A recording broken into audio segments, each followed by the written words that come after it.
This chapter is the Kaka, the living blueprint of the 5 pillars of a productive life. It is not a summary meant to end the journey, but a framework meant to anchor everything you have heard so far and everything you are about to live from this moment forward. Think of this chapter as the moment where scattered ideas come together, where effort finds direction, and where intention finally turns into a system you can rely on even when motivation disappears. Chapter 1. Productivity is often misunderstood as a race against time, a constant push to do more faster and harder, but the truth is far quieter and far deeper than that. A productive life is not built on exhaustion or endless activity, it is built on intention. Most people wake up every day already tired, not because their lives are too demanding, but because their energy is scattered across tasks, expectations, and goals that do not truly matter to them.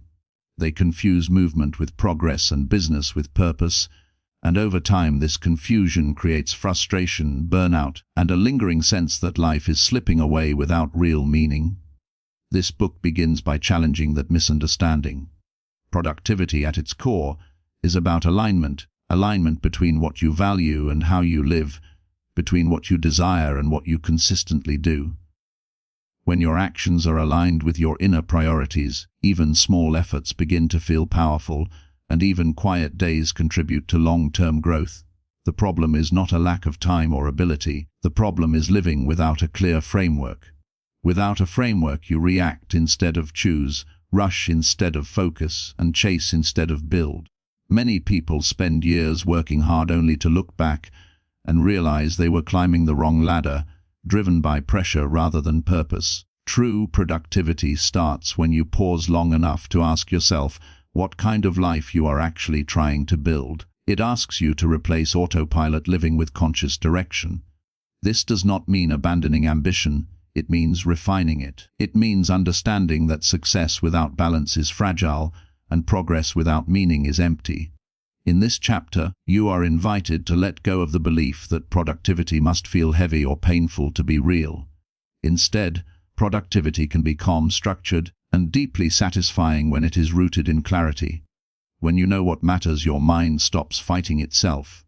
Decisions become easier, distractions lose their grip, and effort starts flowing toward outcomes that actually improve your life. This is where the shift begins, from external pressure to internal guidance. You begin to recognize that your time is limited, but your focus is powerful. You learn that every choice you make is a vote for the kind of person you are becoming. Productivity, then, becomes an act of self-respect. It is choosing to show up for your goals even when no one is watching, and choosing to rest when rest is what allows you to continue. It is understanding that growth is not a straight line, and that consistency matters more than intensity. As you listen, let this chapter settle into you not as a command, but as an invitation to live differently. A productive life is not about forcing yourself to fit into a rigid system. It is about creating a system that supports who you truly are and who you want to become. This journey is not about overnight transformation, but about building something sustainable, something that carries you forward year after year. The foundation you begin laying here will support every habit, every goal, and every decision that follows. When productivity is rooted in purpose, discipline becomes easier, focus becomes sharper, and progress becomes inevitable. This is the beginning of a new relationship with your time, your energy, and yourself, a relationship built not on urgency, but on intention. Chapter 2. Awareness is the silent starting point of every meaningful change, yet it is the step most people skip because it feels uncomfortable and slow in a world addicted to speed. Before productivity can be improved, it must first be observed. Many people live their lives on autopilot, repeating the same routines, reacting to the same triggers, and wondering why nothing truly changes. They blame lack of time, lack of motivation, or lack of opportunity, without realizing that the real issue is unconscious behavior. This chapter invites you to pause and look honestly at how you spend your days, not with judgment, but with curiosity. Awareness is not about criticizing yourself, it is about seeing clearly. When you become aware, patterns begin to reveal themselves. You notice how often you reach for distractions when tasks feel uncomfortable, how easily emotions dictate your actions, and how much energy is lost to habits you barely remember choosing. Productivity cannot grow in blindness. You cannot improve what you refuse to observe. Awareness brings responsibility, and responsibility brings power. The moment you see your patterns, you gain the ability to change them. This is where control quietly returns to your hands. Awareness teaches you that your life is shaped less by big decisions and more by small, repeated choices made daily, often unconsciously. The hours you scroll without thinking, the commitments you accept without reflection, the goals you pursue without questioning their origin, all of these add up to the life you experience. When awareness deepens, excuses lose their strength. You begin to understand that time is not disappearing, it is being spent. Energy is not lacking, it is being leaked. Focus is not impossible, it is being divided. This chapter asks you to become an observer of your own behavior, to step back and watch how you move through your day. When do you feel most alert? When do you feel drained? What activities give you a sense of progress, and which leave you feeling empty? Awareness turns these questions into answers. It creates a mirror that reflects not who you wish you were, but who you are right now. And that honesty, though uncomfortable at first, is incredibly freeing, because once you see the truth, you are no longer trapped by it. You are no longer guessing why productivity feels difficult. You are discovering the real reasons. Awareness also reveals the emotional side of productivity. You begin to see how fear, doubt, boredom, and perfectionism influence your actions more than logic ever could. You recognize how often you delay tasks not because they are hard, but because they challenge your identity or threaten your comfort. This realization is powerful because it shifts the solution inward. Instead of searching for better tools or tighter schedules, you begin working on your relationship with discomfort and responsibility. Awareness slows you down, but in doing so, it speeds up your growth. It teaches you that progress does not come from forcing yourself forward blindly, but from moving forward with understanding. As this awareness grows, your choices start to change naturally. You begin to pause before reacting. You catch yourself drifting and gently bring your focus back. You start making decisions based on intention rather than impulse. This is not dramatic transformation, it is quiet realignment. Over time, this awareness becomes a habit, and that habit becomes a foundation. Productivity built on awareness is resilient because it adapts. When something stops working, you notice. When energy drops, you adjust. When priorities shift, you respond intentionally instead of panicking. This chapter exists to teach you that awareness is not passive, it is active engagement with your own life. It is the moment you stop being a passenger and start becoming the driver. From this point forward, productivity is no longer about guessing or copying others. It becomes personal, intentional, and honest. Awareness does not demand perfection, it demands presence. And presence is the doorway through which all meaningful productivity enters. Chapter 3. Clarity is the moment the noise quiets and direction finally appears, yet it is one of the rarest states in a world filled with opinions, expectations, and endless options. Without clarity, productivity becomes chaotic effort, a constant motion that leads nowhere meaningful. Many people work hard every day, but feel internally confused because they have never clearly defined what they are working toward or why it matters to them. This chapter is about cutting through that fog. Clarity begins when you stop borrowing goals from others and start listening to yourself. From childhood, many lives are shaped by external voices, family expectations, social pressure, comparison, and fear of falling behind. Over time, these voices become so loud that your own desires become difficult to hear. Productivity built on borrowed goals feels heavy because it lacks emotional truth. Clarity asks you to question everything you have accepted without thought. What do you truly want from your life? What does success actually look like to you? Not in theory, but in daily experience.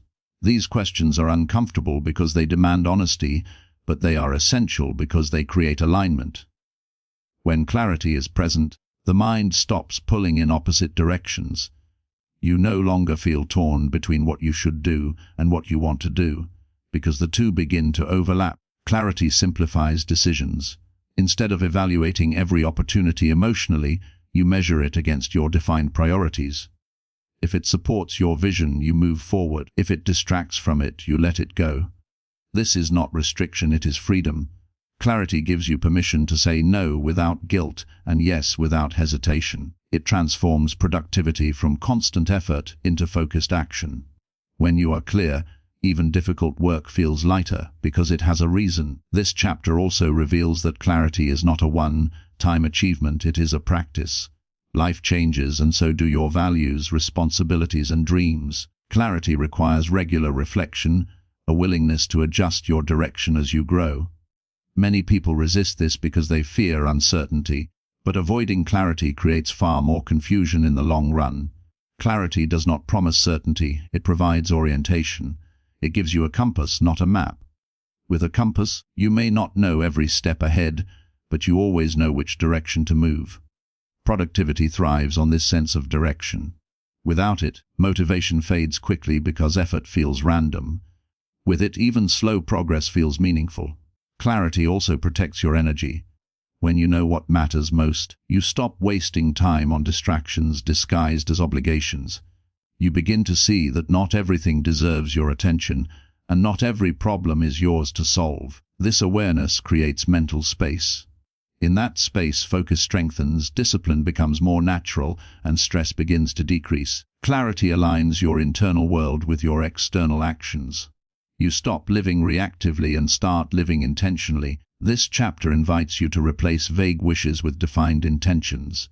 It encourages you to move from someday thinking to present commitment. Clarity is not about having all the answers, it is about asking better questions and being brave enough to accept the answers you find. When clarity takes root, productivity stops feeling like self-control and starts feeling like self-expression. Your work becomes an extension of who you are and what you believe in. Progress no longer depends on constant motivation because your direction pulls you forward naturally. This is the power of clarity. It turns effort into movement, confusion into focus, and busy days into purposeful ones. As this chapter settles in, remember that clarity is not pressure to decide everything at once. It is permission to decide what matters now. And when what matters is clear, productivity becomes not only easier, but deeply fulfilling. Chapter 4. Purpose is the force that turns clarity into commitment, the inner reason that gives your actions emotional weight and lasting power. Without purpose, even the clearest goals can feel empty, and discipline can feel like punishment rather than choice. Many people know what they want to do, yet struggle to stay consistent because they have not connected their goals to a deeper meaning. This chapter explores purpose, not as a dramatic life mission, but as a personal truth that fuels persistence. Purpose answers the question of why you are willing to endure discomfort, delay gratification, and keep going when results are slow.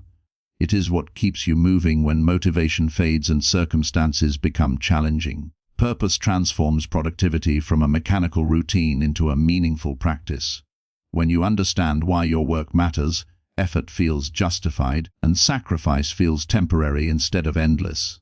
This chapter invites you to look beyond surface-level goals such as money, recognition, or approval, and to explore what those goals represent beneath the surface. Often, people do not want success for its own sake. They want freedom, security, growth, or the ability to contribute. When you identify these deeper drivers, your productivity gains emotional depth. Purpose also creates resilience.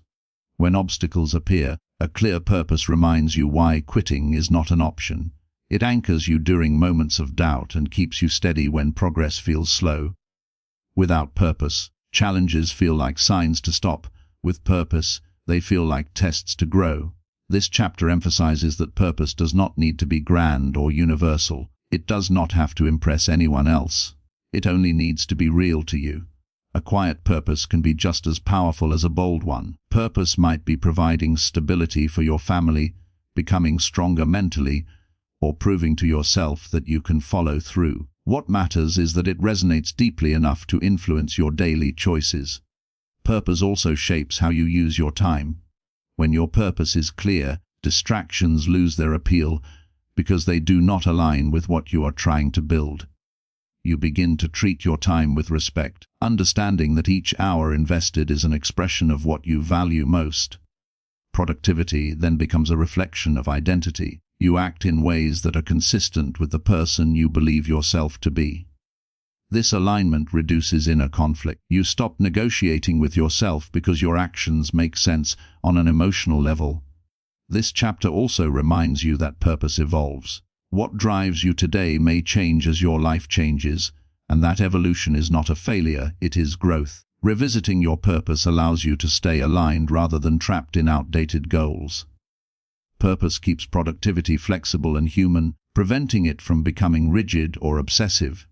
It encourages balance by reminding you that rest, relationships, and reflection are part of meaningful progress, not obstacles to it. When purpose is present, discipline feels less like force and more like devotion.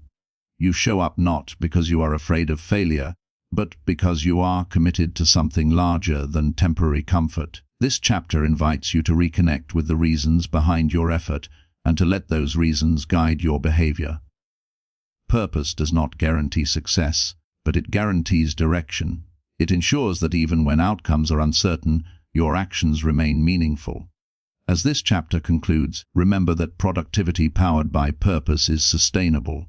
It does not burn you out, it builds you up. When clarity tells you where to go and purpose reminds you why you are going there, every step forward carries strength, and every effort becomes an investment in a life that feels intentional and fulfilled.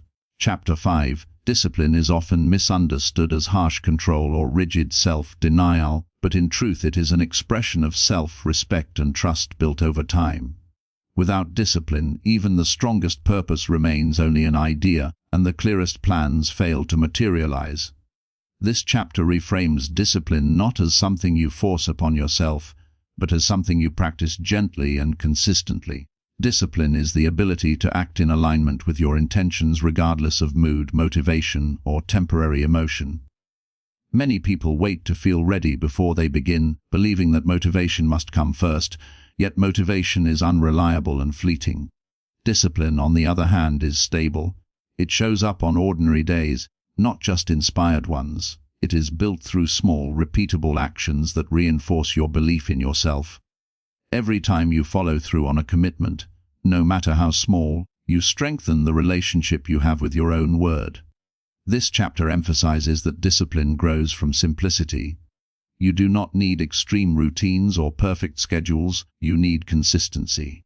When tasks are too large or expectations too high, discipline collapses under pressure. But when actions are realistic and manageable, discipline becomes sustainable. Discipline also removes decision fatigue. When your actions are habitual, you no longer waste energy debating whether to act. You simply do what you have already decided matters. This creates mental freedom and preserves focus for more meaningful work. Discipline is also closely tied to identity. The more you act in disciplined ways, the more you see yourself as someone who follows through. This shift in self-image is powerful because behavior naturally aligns with identity. You stop relying on willpower alone and begin acting from habit and belief. This chapter also addresses the discomfort that discipline requires. Growth always involves some level of discomfort, whether it is the discomfort of starting, the discomfort of consistency, or the discomfort of delayed gratification. Discipline teaches you to tolerate that discomfort without escaping into distraction or excuses. It does not eliminate resistance, it trains you to move through it. Discipline also teaches patience. Results rarely appear immediately, and without patience, people abandon their efforts too soon. Discipline keeps you grounded during this waiting period, reminding you that progress is being built even when it is not yet visible. This chapter explains that discipline is not about perfection. Missed days and mistakes are part of the process. What matters is returning, not quitting. Discipline becomes resilient when it includes self-forgiveness and recommitment. Harsh self-criticism weakens discipline. Compassion strengthens it. When you treat discipline as a skill rather than a personality trait, it becomes something you can develop rather than something you either have or lack. This chapter also highlights that discipline is a form of freedom. It frees you from the chaos of inconsistency and the regret of inaction. When discipline is present, you no longer feel at the mercy of your impulses. You gain control over your time, your energy, and your direction. Productivity becomes reliable instead of accidental. As this chapter unfolds, you are encouraged to see discipline not as a limitation, but as a support system you build for your future self. Each disciplined action is a message to yourself that your goals matter and that you are capable of honoring them. Over time, these messages accumulate into confidence, momentum, and self-trust. Discipline is not loud or dramatic, it is quiet and steady. And in that steadiness lies its true power, the power to turn intention into reality and effort into lasting progress. Chapter 6: Consistency is the quiet force that transforms small efforts into meaningful results, yet it is often overlooked in favor of intensity and quick wins. Many people believe that success comes from massive action taken in short bursts, but this chapter reveals a different truth. Steady, repeated effort almost always outperforms dramatic effort that cannot be sustained. Consistency is not about doing everything perfectly every day. It is about showing up again and again, even when the work feels ordinary or progress feels slow. This chapter invites you to release the unrealistic expectation that every day must feel productive or inspired. Life naturally moves in cycles of high and low energy, and consistency respects this rhythm instead of fighting it. When you commit to consistency, you focus on maintaining momentum rather than chasing peak performance. This shift reduces pressure and increases reliability. Consistency builds trust, not only in the process but in yourself. Each day you take even a small step forward, you reinforce the belief that you are someone who does not quit easily. Over time, this self-trust becomes one of your greatest assets. This chapter explains that consistency thrives on simplicity. Complex systems and overly ambitious routines often collapse because they require too much effort to maintain. Consistent behavior is built on habits that fit naturally into your life. When actions are easy to repeat, they become automatic, and automation is where long-term productivity is born. Consistency also protects you from emotional decision-making. When you rely on routine rather than mood, you remove the question of whether you feel like doing the work. The work simply becomes part of who you are. This chapter highlights that progress made consistently compounds over time.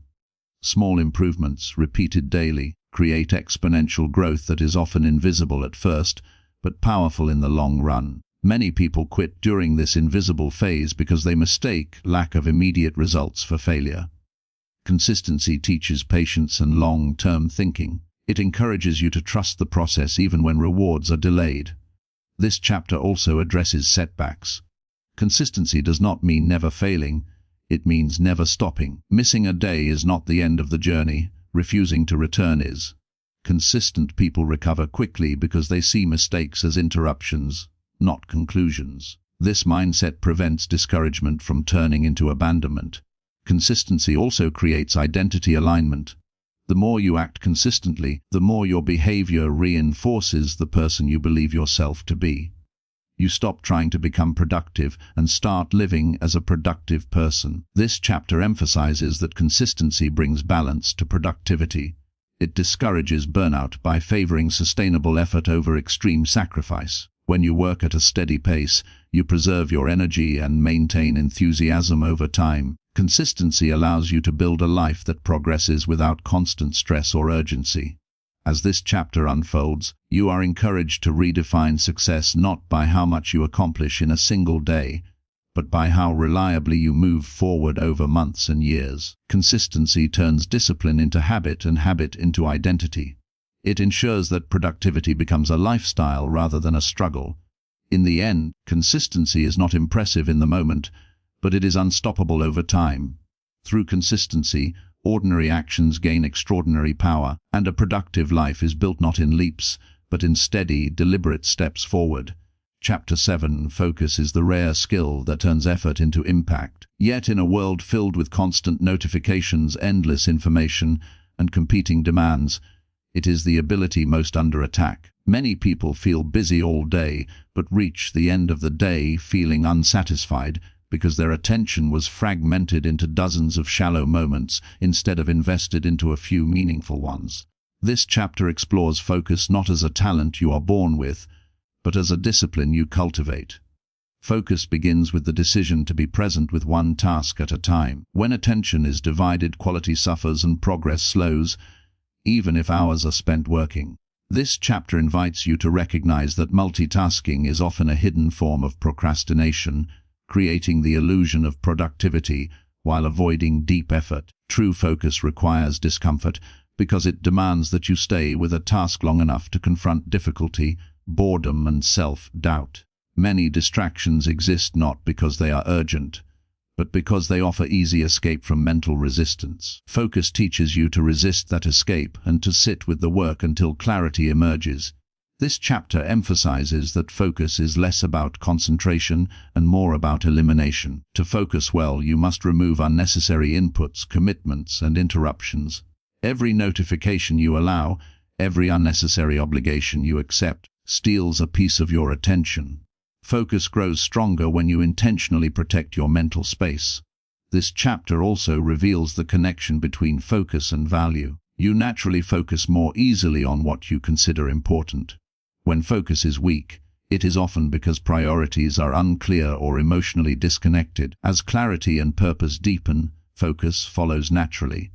This chapter encourages you to align your environment with your intentions. Your surroundings can either support focus or sabotage it. Small changes, reducing digital clutter, creating quiet spaces, setting clear boundaries, can dramatically improve your ability to concentrate. Focus also depends on energy. When you are mentally or physically exhausted, focus becomes difficult, not because you lack discipline, but because your system needs restoration. This chapter reminds you that focus is a renewable resource when it is respected. Short, intentional periods of deep focus often produce more results than long hours of distracted work. This chapter challenges the belief that productivity requires constant availability. Being always reachable weakens focus and reduces the quality of your output. Learning to be unavailable at times is not selfish, it is necessary for meaningful work. Focus also strengthens confidence. When you give your full attention to a task and complete it with care, you experience a sense of competence that scattered effort can never provide. Over time, this competence builds momentum and self-belief. This chapter also addresses the emotional resistance to focus. Deep focus forces you to confront your limitations and fears. Avoidance feels easier, but it keeps you stuck. Focus, though uncomfortable, leads to growth. As this chapter unfolds, you are encouraged to treat your attention as your most valuable asset. Where you place it determines the shape of your life.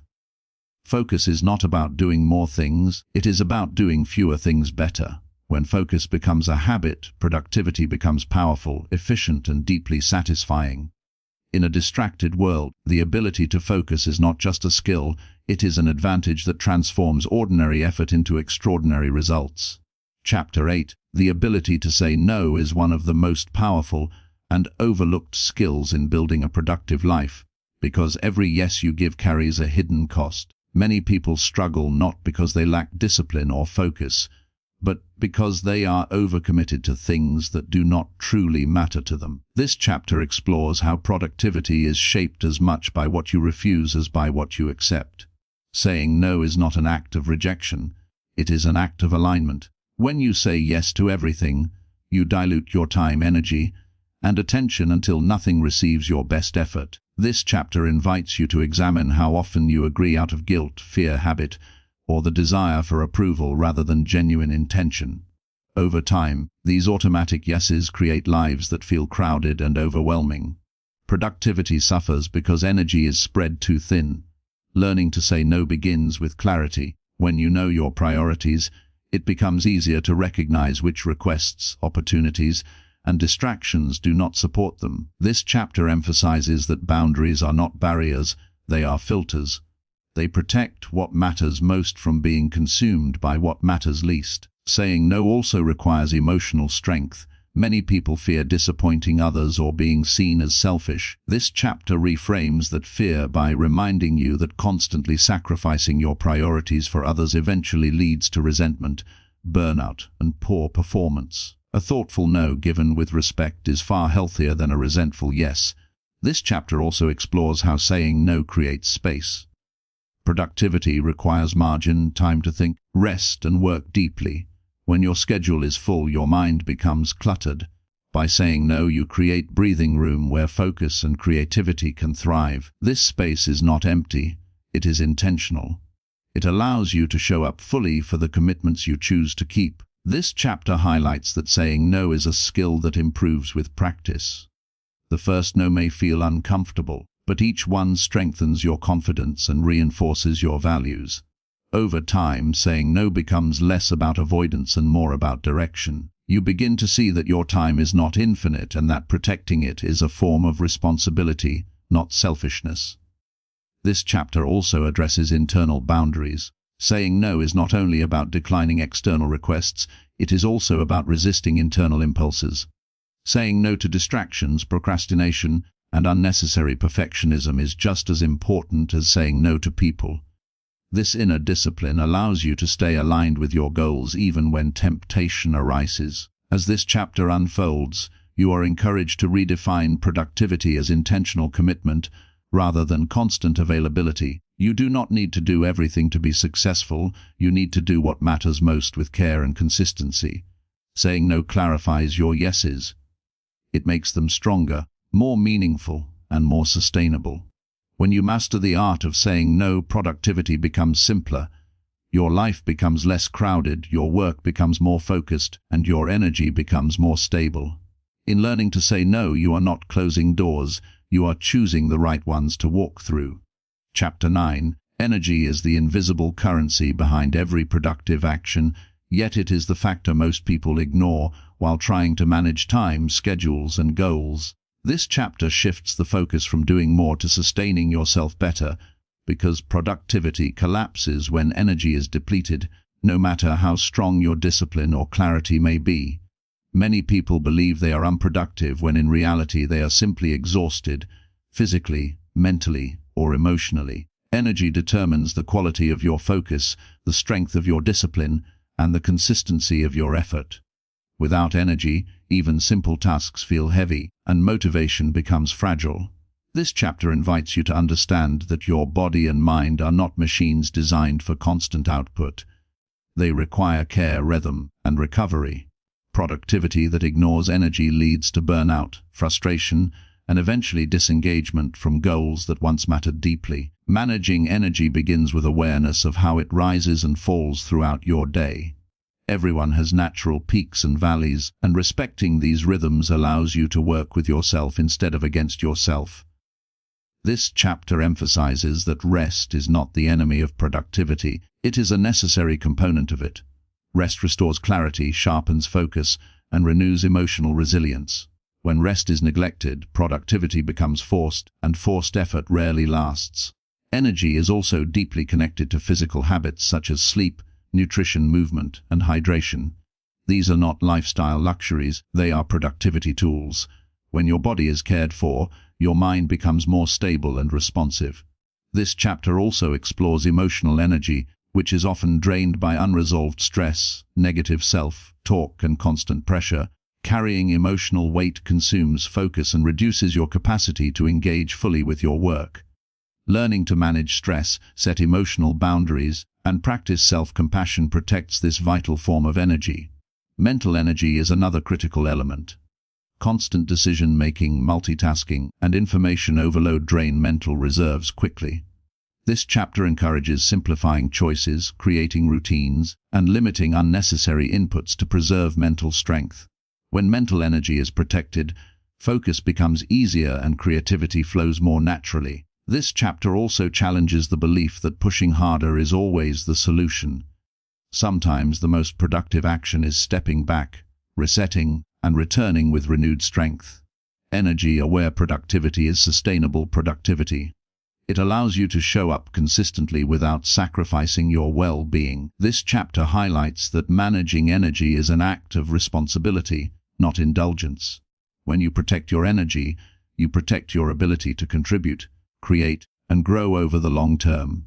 As this chapter unfolds, you are encouraged to listen to your body and mind with honesty rather than judgment. Fatigue is not a personal failure, it is a signal.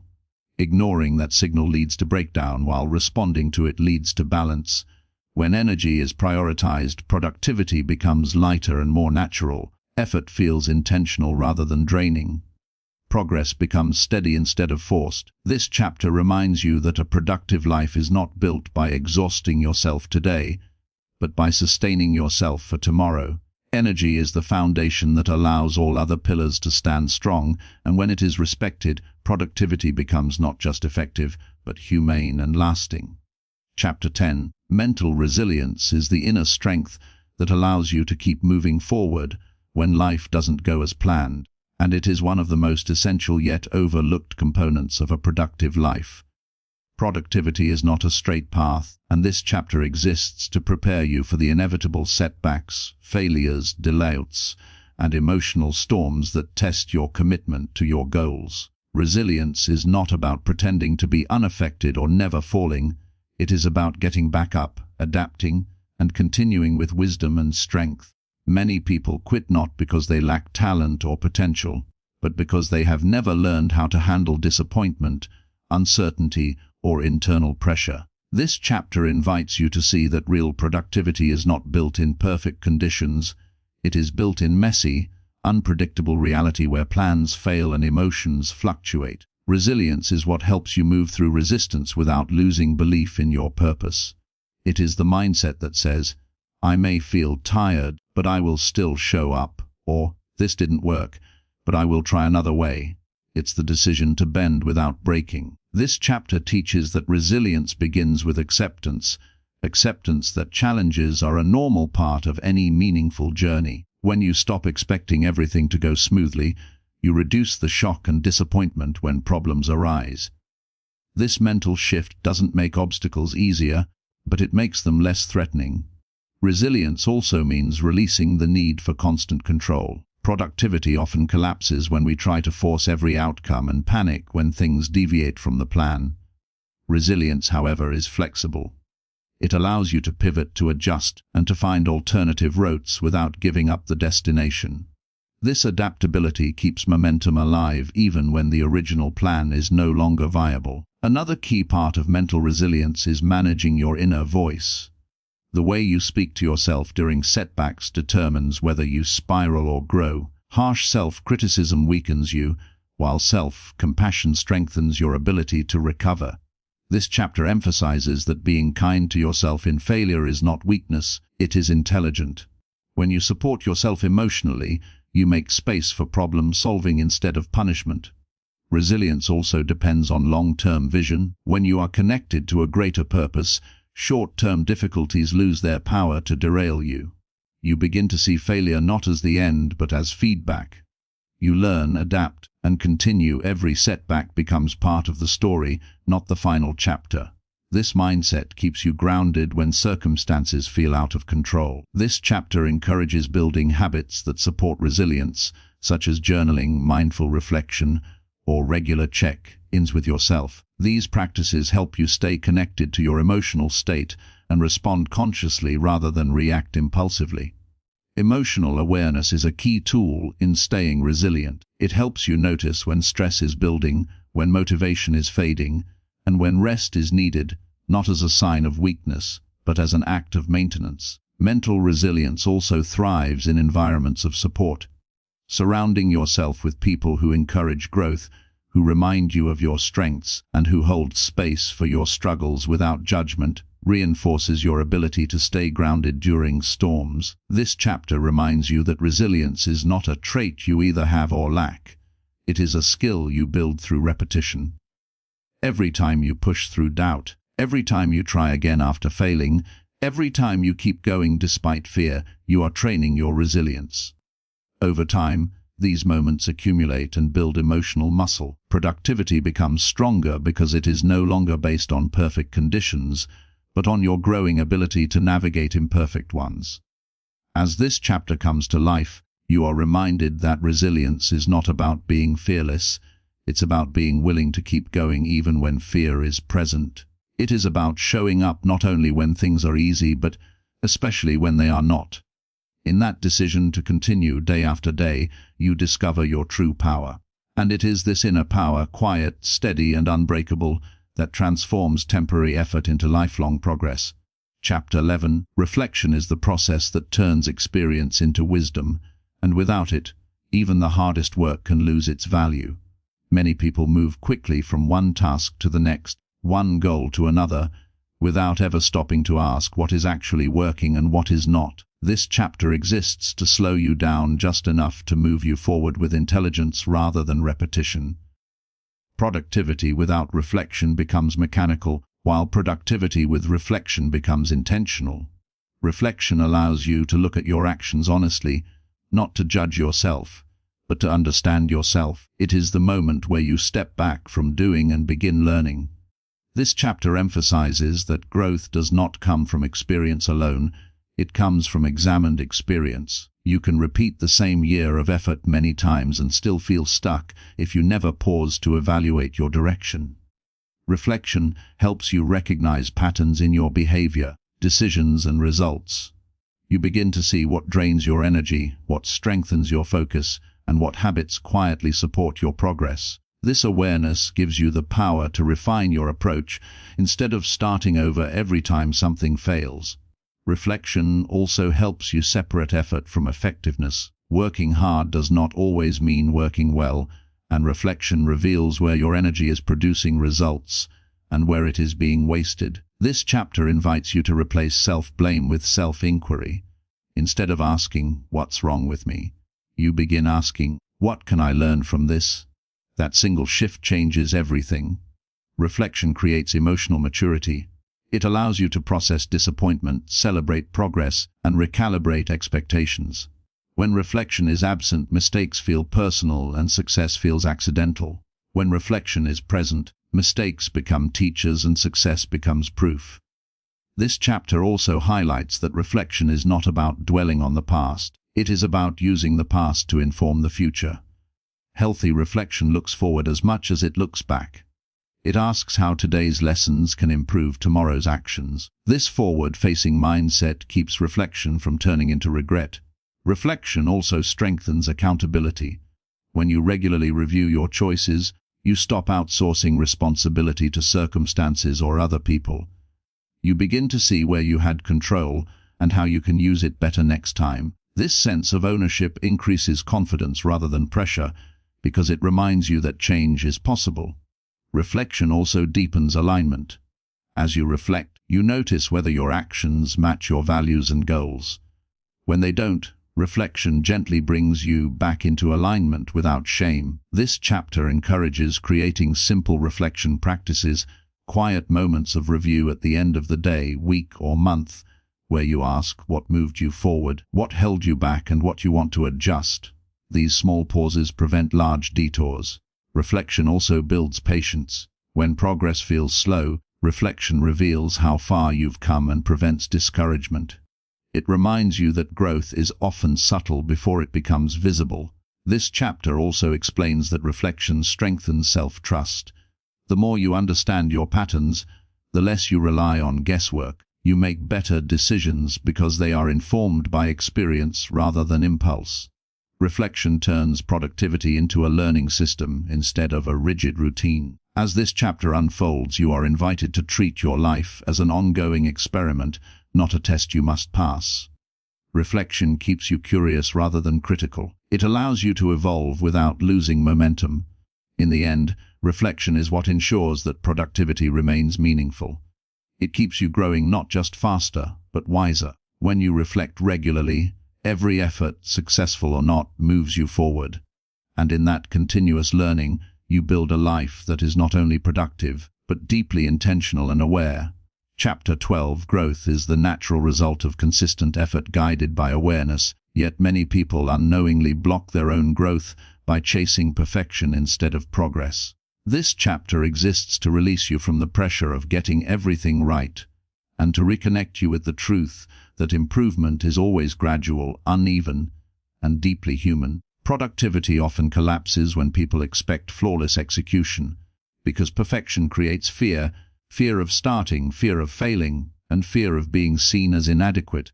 Growth, on the other hand, thrives on experimentation, adjustment, and patience. This chapter invites you to replace the question, "Am I doing this perfectly?" with a far more powerful one, "Am I learning and improving?" When growth becomes the goal, mistakes lose their power to stop you. They become information rather than evidence of failure. This chapter emphasizes that every skill, habit, and mindset you admire in others was built through repetition, error, and persistence. No one grows in a straight line. There are advances, pauses, setbacks, and breakthroughs, often in unpredictable order.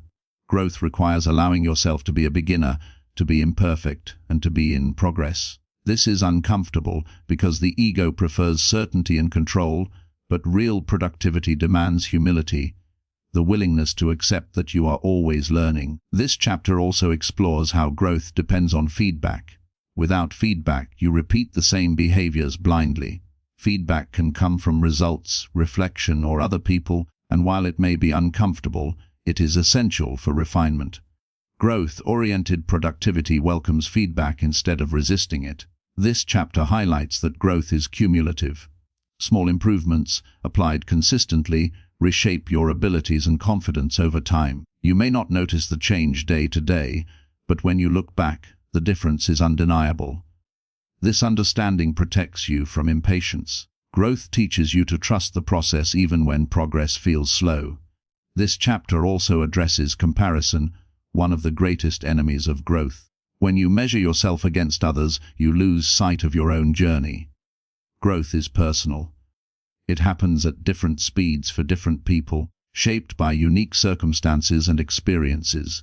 Comparing your beginning to someone else's middle only creates discouragement. Growth-focused productivity keeps your attention on your own next step, not someone else's highlight. This chapter emphasizes adaptability. Growth requires adjusting your methods as you gain new information. What worked once may stop working, and clinging to outdated strategies can stall progress. Growth is not about stubborn consistency, it is about intelligent persistence. This flexibility keeps productivity alive and relevant as your life evolves. This chapter also reminds you that growth includes rest. Constant pushing without recovery leads to stagnation, not improvement. Growth happens when effort and recovery work together. As this chapter unfolds, you are encouraged to adopt a long-term perspective. Productivity is not about proving yourself in a single moment. It is about becoming stronger, wiser, and more capable over time. Growth-oriented productivity removes fear from effort and replaces it with curiosity. You begin to ask what this experience can teach you instead of what it says about your worth. In this mindset, every step forward matters, no matter how small. Growth does not demand perfection, it rewards persistence. And when productivity is guided by growth, it becomes sustainable, fulfilling, and deeply empowering, because it allows you to evolve without losing momentum or belief in yourself.